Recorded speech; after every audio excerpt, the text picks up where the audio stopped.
The front door suddenly opens with Marvin and Sammy laughing, and their clothes are wet from the rain outside. Let me go get a towel.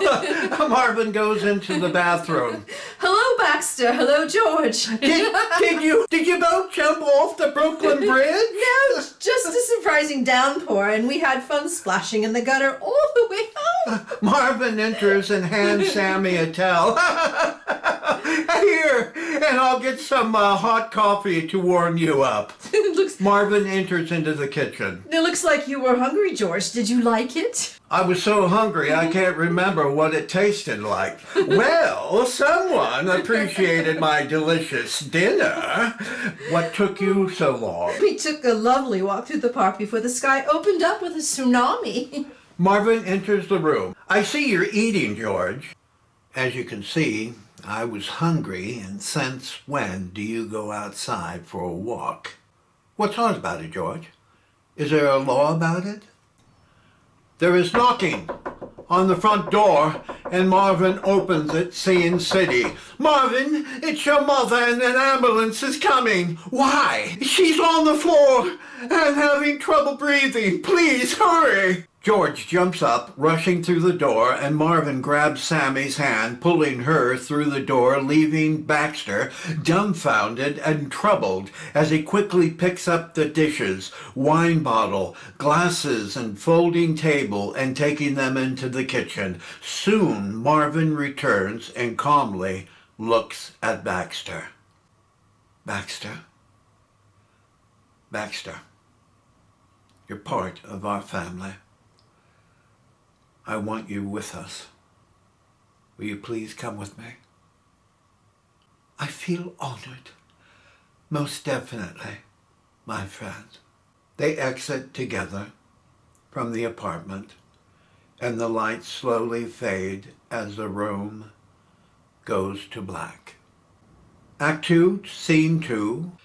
It is 3 days later on Friday, November 22nd, 1963, and the lights slowly rise with classical music playing, and Baxter carrying the folding card table to the middle of the room. He is dressed in a dark blue suit, and he returns to the kitchen bringing out small plates of turkey and ham, along with crackers and bread, with carrots and celery, with a bowl of blue cheese dip. He also brings wine glasses and bottles of wine to the table. There is a knock on the front door, and he opens it, seeing George standing in the doorway, wearing a black suit and tie. Hello, George. I thought you wouldn't come.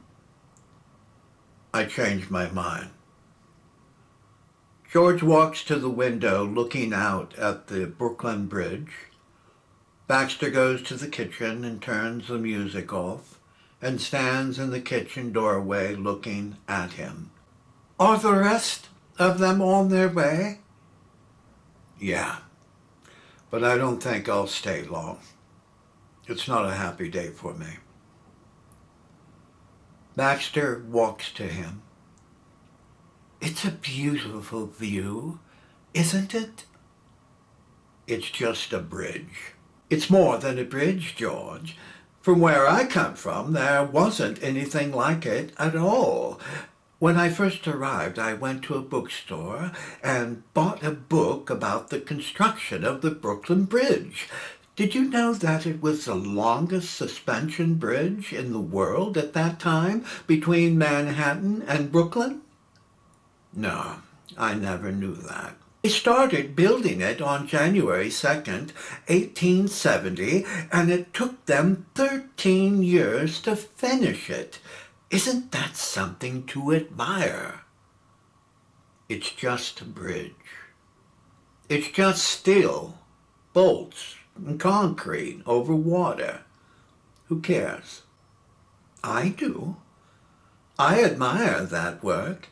To get from here to there, and there it is, still standing proudly for us to see.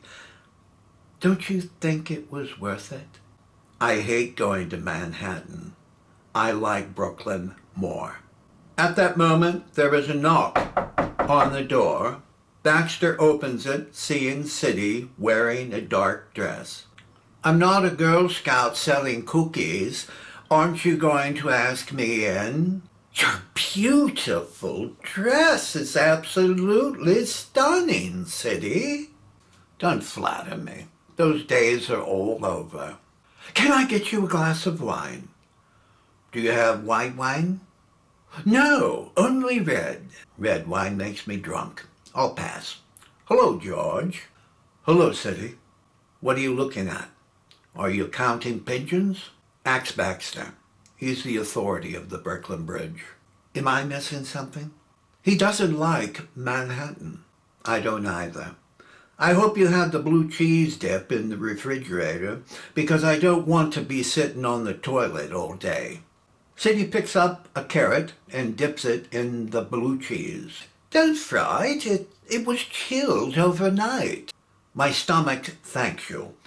It was a lovely eulogy for your mother, wasn't it, George?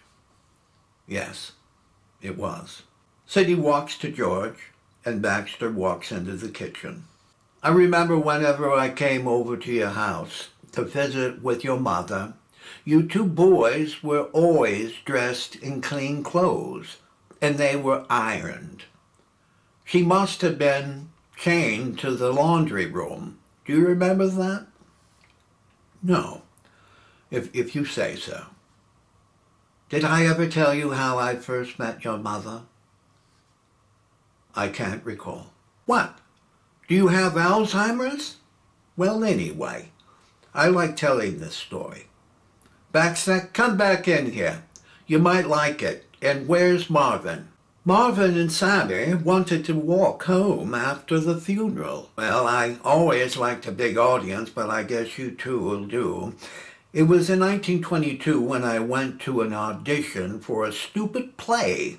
But all great actors started out that way too, and that was when I saw Ethel standing on the stage. She was holding a script, and I could see she was nervous. The poor thing, and I later found out it was her first audition. The director didn't help her any, especially when she got lost reading from the script, and he said, "Little lady, if I had a mentally challenged character in the play, you'd have the part." That can't be true, really? Would I lie about a thing like that? Of course not. It's true. She came off the stage in tears and headed for the stage door, and without even thinking, I followed her out into the alley and asked, "Are you all right? It's just a play, just a stupid play. Don't waste any tears out of your pretty eyes. That director doesn't know what he's doing."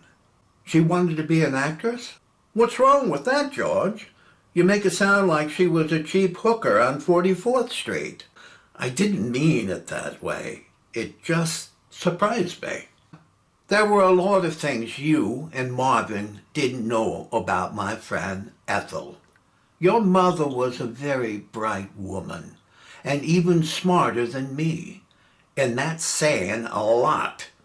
Whenever I visited your house, Ethel had two personalities. Whenever your father was around, she acted stupid, making him looking smarter than her. But when we went shopping together, she was a genius. When I first met her, she curiously asked me what I did for employment. I told her I was an actor, and she riddled off numerous names of authors and playwrights that she had read. We talked about the theater, and I was amazed by her knowledge, even though she never performed on a theater stage. As soon as Harry entered the room, she immediately became dumb and introverted. I saw the pain in her eyes whenever he was around. Marvin and Sammy entered quietly through the front door. "How was your walk?" "It was great." You came back just in time. We're sharing memories of Ethel. Do you have any? Not at the moment. How about you, George? You're his older brother. Where to begin? Don't leave us hanging. She was our mother. She was the best thing in my life when growing up. She never said a harsh word to me, never. And she never looked down at my shortcomings. She was a great cook, and she was my best friend. She once asked me why I didn't look for a pretty girl to marry and have children with. I looked at her eyes and I started to cry. She wrapped her arms around me and I said, I was afraid I would be just like my father was to her. Your mother once told me that Marvin and you were the gems of her life, and she was so proud of both of you. She said George was the worker and her little Marvin was the thinker in the family. She had it all wrong. It was you, George, that did all the thinking. You looked after her and me. Thanks for the compliment, but Baxter's right. Mother worshipped you. You made her so proud. I turned out to be a loser. You weren't like father. You have brains and write beautifully. You spoke intelligently and did all the important things he didn't, and Mother admired that in you. I turned my back on her. She always told me you would come to your senses one day. But I didn't. The day before she died, she looked up at me and said, Marvin is finally coming home. He has a girlfriend now, and he kissed me on my forehead. On the way to the hospital, in the ambulance, she grabbed my hand, whispering to me, don't let my Marvin fall again. Marvin lowers his head and starts to cry as George embraces him. The lights slowly dim and go to black.